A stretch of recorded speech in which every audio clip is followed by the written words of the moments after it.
Hello दोस्तों, स्वागत है आपका हमारे यूट्यूब चैनल पर। आज हम आपको डी फार्म सेकेंड ईयर का सब्जेक्ट फार्माकोलॉजी, जिसका जो चैप्टर नंबर फर्स्ट पढ़ा रहे थे, उसका लेक्चर नंबर 4 पढ़ाएंगे।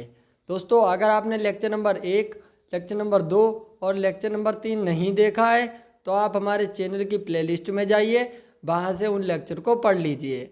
उन लेक्चर में हमने आपको हिंदी इंग्लिश मिक्स में बहुत अच्छा कंटेंट बताया है। अगर आपने वीडियो नहीं देखी है तो पहले जाकर उस वीडियो को देख लीजिए, उसके बाद 4th पार्ट को पढ़िए। दोस्तों, इस पार्ट में हम आपको बताएंगे डिस्ट्रीब्यूशन ऑफ द ड्रग, यानी ड्रग का बॉडी के अंदर डिस्ट्रीब्यूशन कैसे होता है, ये सारी प्रोसेस बताएंगे और फैक्टर अफेक्टिंग डिस्ट्रीब्यूशन के बारे में भी बात करेंगे। तो दोस्तों, अगर वीडियो को लाइक नहीं किया है तो वीडियो को लाइक कर दीजिए और हमारे चैनल को भी सब्सक्राइब करके ज़्यादा से ज़्यादा दोस्तों के पास शेयर कर दीजिए। अगर आपको मेरे व्हाट्सएप ग्रुप से ऐड होना है तो डिस्क्रिप्शन में लिंक दी गई है। जब आप उस लिंक पर क्लिक करेंगे और आपके सामने एक नंबर लिख कर आएगा, आप उस पर 199 रुपीज़ का जब पे कर देंगे और उसी पर स्क्रीनशॉट सेंड कर देंगे तो आपको उस ग्रुप में ऐड कर दिया जाएगा। उस ग्रुप में आपको पूरी साल PDF प्रोवाइड होंगी, जितना भी हम सिलेबस आपको पढ़ाएंगे, और उसके बाद मल्टीपल चॉइस की PDF और जो आपके मॉडल पेपर होंगे और सेशनल एग्ज़ाम के जो मॉडल पेपर होंगे उस पर हम प्रोवाइड कर देंगे। तो स्टार्टिंग करते हैं डिस्ट्रीब्यूशन ऑफ द ड्रग। तो दोस्तों, पीछे स्क्रीन लगी हुई है डिस्ट्रीब्यूशन ऑफ द ड्रग, यानी डिस्ट्रीब्यूशन क्या होता है, यानी ड्रग का बॉडी के अंदर कैसे डिस्ट्रीब्यूशन होता है वह बताएंगे आपको हम। ड्रग के एब्जॉर्प्शन के बाद ड्रग का डिस्ट्रीब्यूशन शुरू हो जाता है। दोस्तों, जब ड्रग एब्जॉर्ब हो जाती है बॉडी के अंदर, एब्जॉर्प्शन की क्रिया जब पूर्ण हो जाती है, उसके बाद डिस्ट्रीब्यूशन की प्रक्रिया जो होती है वह स्टार्ट हो जाती है और ड्रग बॉडी के अलग अलग पार्ट में जाती है। यानी जो ड्रग हमने एडमिनिस्टर्ड की है एब्जॉर्प्शन के बाद वह जो बॉडी होती है उसके अलग अलग पार्ट में जाती है और ड्रग प्लाज्मा के द्वारा एक पार्ट से दूसरे पार्ट में जाती है। यानी बॉडी के अंदर ड्रग का डिस्ट्रीब्यूशन जो होता है वह प्लाज्मा के द्वारा होता है और ड्रग सेल्स में डिस्ट्रीब्यूट होती है और कुछ टिश्यू में डिस्ट्रीब्यूट हो जाती है। यानी कुछ ड्रग जो होती है वह सेल्स में डिस्ट्रीब्यूट होती है और कुछ ड्रग जो होती है वह टिश्यू में डिस्ट्रीब्यूट हो जाती है और कुछ का मेटाबॉलिज्म भी हो जाता है ड्रग का। तो इस प्रकार से हमारी बॉडी के अंदर ड्रग का डिस्ट्रीब्यूशन होता है, सेल्स में डिस्ट्रीब्यूशन होता है, टिश्यू के अंदर डिस्ट्रीब्यूशन होता है और यह वाली प्रक्रिया जो पूर्ण हो जाती है ड्रग वाली, यानी जिसका डिस्ट्रीब्यूशन होना है उस पार्ट तक ड्रग पहुंच जाती है, यानी जहां पर उसको वर्क करना है ड्रग वहां तक पहुंच जाती है। इस प्रक्रिया को कहते हैं ड्रग का डिस्ट्रीब्यूशन। फिर उसके बाद दोस्तों कुछ फैक्टर भी होते हैं जो अफेक्ट करते हैं डिस्ट्रीब्यूशन को। उन फैक्टर के बारे में हम थोड़ी सी बात करेंगे दोस्तों। तो इसमें लिखा हुआ है फैक्टर अफेक्टिंग डिस्ट्रीब्यूशन, यानी जो फैक्टर होते हैं वह कुछ फैक्टर अफेक्ट करते हैं डिस्ट्रीब्यूशन को। तो पहला पॉइंट क्या है, लिपिड सॉल्युबिलिटी। इसमें क्या लिखा हुआ है, यदि ड्रग लिपिड सॉल्युबल नहीं है तो वह सेल्स या और कहीं नहीं पहुंच पाती है।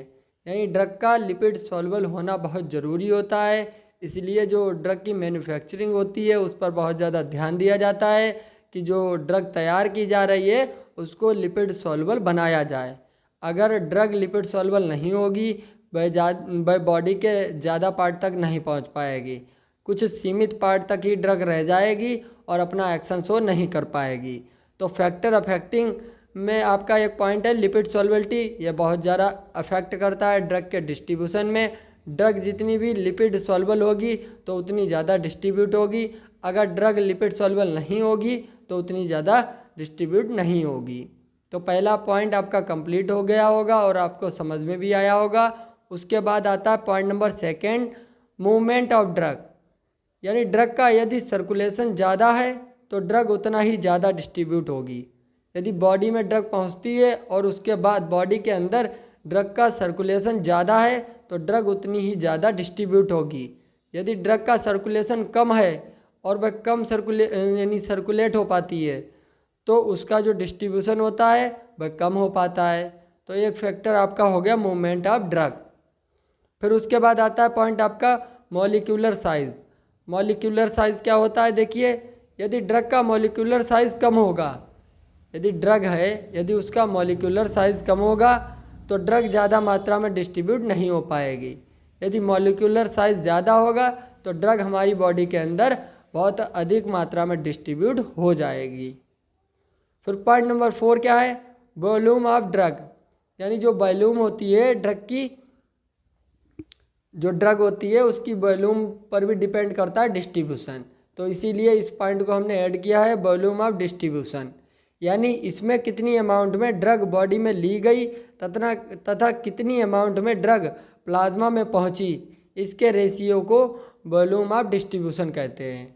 जो आपने अभी पीछे टॉपिक पढ़ा था बायो अवेलेबिलिटी, उसमें भी यही था कि कितनी ड्रग हमने एडमिनिस्ट्रेड की बॉडी के अंदर और कितनी ड्रग ने अपना एक्शन शो किया, इसके अनुपात को हम बायो अवेलेबिलिटी कहते हैं। तो उसी प्रकार से वॉल्यूम ऑफ डिस्ट्रीब्यूशन क्या है, यानी इसमें कितनी अमाउंट में ड्रग बॉडी में ली गई तथा कितनी अमाउंट में ड्रग प्लाज्मा में पहुंची, इसके रेशियो को कहते हैं हम वॉल्यूम ऑफ डिस्ट्रीब्यूशन। तो दोस्तों ये आपके 4 फैक्टर हैं जो आपके डिस्ट्रीब्यूशन को दोस्तों अफेक्ट करते हैं। और छोटा टॉपिक है आपका डिस्ट्रीब्यूशन वाला। दोस्तों अगर आपका पूछा जाता है तो शॉर्ट में पूछा जाता है, अगर लॉन्ग में पूछा जाएगा तो आपका एब्जॉर्प्शन के साथ पूछ लिया जाता है डिस्ट्रीब्यूशन।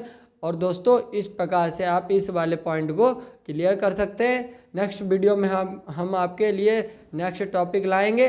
और दोस्तों तब तक के लिए धन्यवाद। वीडियो को लाइक कर दीजिए और हमारे चैनल को भी सब्सक्राइब कर दीजिए।